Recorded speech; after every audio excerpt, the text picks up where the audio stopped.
You were talking about Carl Deaton's administration making these sweetheart deals. A lot of people that might have just moved to Nashville, or maybe they just don't know, don't know about that, how we've really got into this mess as far as with the taxes and the places not paying taxes. How did that all come about? And talk about, if you don't mind, some specific deals that went down that aren't paying anything. Well, every deal is unique, and in some deals, the economic incentives make sense. I don't want to make it sound like Carl Dean's group did every deal bad, okay? And that was a different time, and Nashville was on a different trajectory at that time. We were still at the, like at this, but we weren't like this. So we were cutting deals when our economy was at a 45 to a 50% angle on growth, that we should use those deals at a 10 to 15% or a flatline growth. So I'll give you one specifically. The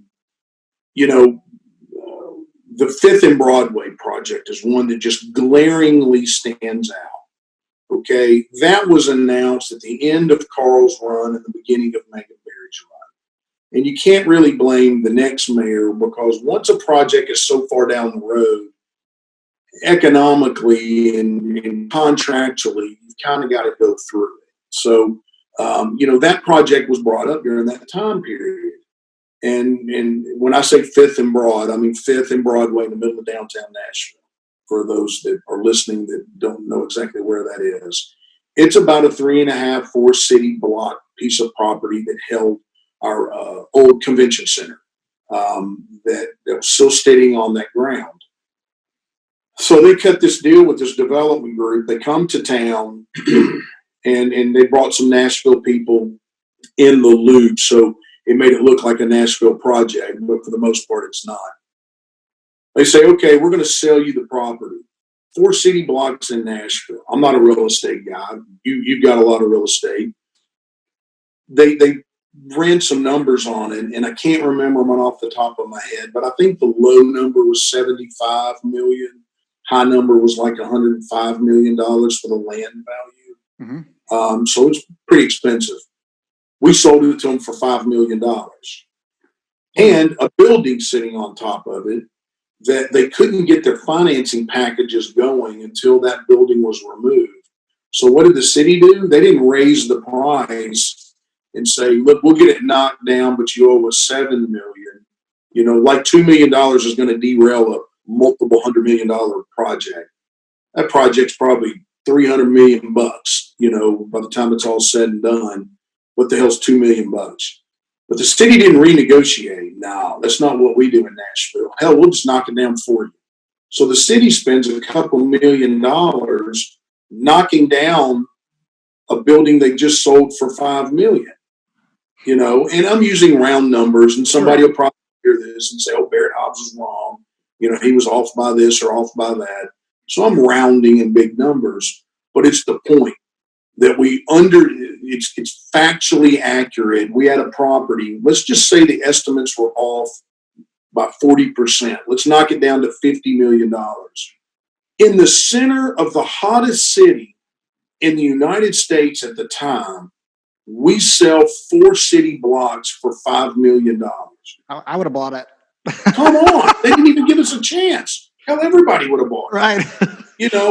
And then the thank you to the community around it is we're going to pay to knock it down, spend $2 million. Yeah. So we netted $2, $3, $4 million on it. Oh my God. Rounding again. And what do? They put direct competition with the local businesses in there. They didn't bring in clothing stores and retail that you can't find anywhere else in the city of Nashville or the country.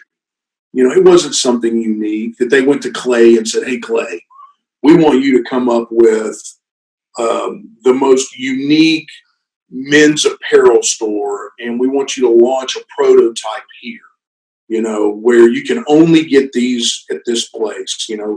They measure you, they make them, and you can pick them up the next day. Some kind of real creative deal. No, hell, they just put H&M in there. We got 3 H&Ms within 40 miles of the place. Mm-hmm. Got one at Opry Mills. Nothing against the company, but who's going to go to, what does that add to the mix? Or, hey, instead of Ed Smith, who owns 7 boot stores in downtown, a good friend of mine, instead of saying, hey, Ed, why don't you put a store in 5th and Broadway? No, that's not what Nashville does. They go out and bring a direct manufacturer boot company in. So he buys from that manufacturer and sells on the streets of Broadway. What do you think his prices are going to look like? They just took the middleman and put him in business right there, So they do this, and then to cap it all off, they go to the convention center and say, hey, we need $40 million to build the parking garage over here. Taxpayers' money sitting in an account over there that could have paid teachers, policemen, or lowered our property tax that we need. So we shift $40 million over from the convention center to pay for a parking garage on a private business. That is a for-profit, non-government business. So they shift $40 million over. God knows what else got done. And then here's the thanks to the taxpayers of Nashville: no property tax for the whole property. Aren't going to pay anything. Oh wow! So that's basically we spent $40 million, sold it for $5 million, spent another $2 million on the tear down. Yeah, that's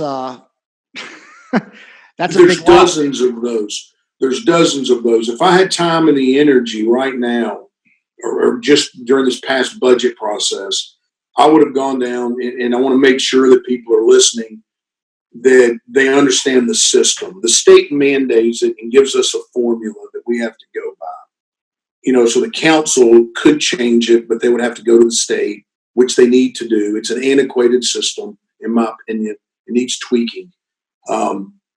So the council could do something to correct the measurements that we're using. But Vivian Wilhoit, who's an elected official, she's our tax assessor, head of the tax assessor's office. She's basically a human calculator.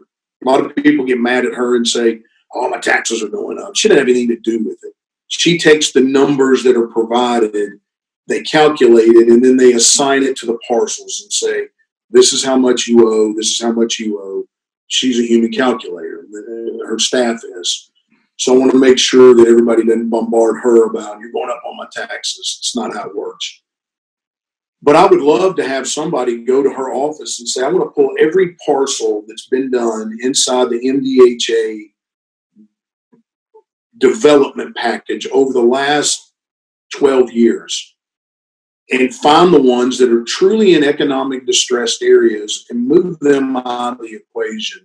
But the ones that are left inside that bubble, and look at, it wouldn't surprise me if there were $4 to $5 billion worth of buildings in downtown that aren't paying property taxes, or they're deferred out 20 years. So then you take somebody like myself or Steve Smith or the Sandersons, they were there on Broadway before me. I've been there a decade. I'm not a new guy and I'm not an old guy down there. But, when they went down and invested time, effort, and money, nobody was there to help them. The city of Nashville didn't go to Steve Smith and say, you know what, we appreciate you going out on a limb for Tootsies or Rippies when there wasn't anything down there. Bridgestone wasn't even built. There was empty buildings. Or the Sandersons that did the stage, or Jack Cawthorn with Jack's Barbecue. City didn't give them anything but a few street lights. And that's it. And these guys helped build one of the greatest streets in our country. And now our reward is to pay for these multi-million-dollar buildings on our backs. So I'll give you, in case somebody wants to look up my facts, 306 Broadway is one of our properties. 5 years ago, our property taxes were about $9,000 and some change. Probably too low.